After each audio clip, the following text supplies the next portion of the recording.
Այսքան ողորմելի վիճակ մեզ համար, իրանց համար չեմ ասում, իրանք ողորմելի են, ես չէի պատկերացնում, որ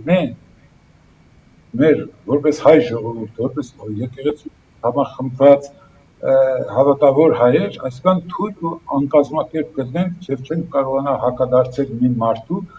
որը ոչ միայն պետությունը քանդեց, ոչնչացրեց հայրենիքը, տվեց թուրքերին եւ նրա ապագան է հանձնել։ Եվ ինչ ուզում անում են, այլ նաեւ եկեղեցուն է զրպարտում, մեր հոգեվոր տունը, մեր էությունը, եկեղեցուն մեր էությունն է, եկեղեցին մեր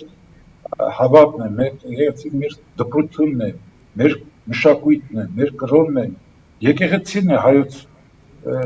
հոգու ծննդավայրը։ Եվ այս մարդիկ լկտիորեն իրենց կեղտոտ ոտներով, պիղծ բերանով, կեղտոտ ոտներով մտնում են այդտեղ եւ իրենց պիղծ բերանով հայախառն արտահայտություններ անում մեր հոգեվոր դասի, մեր եկեղեցու դեմ։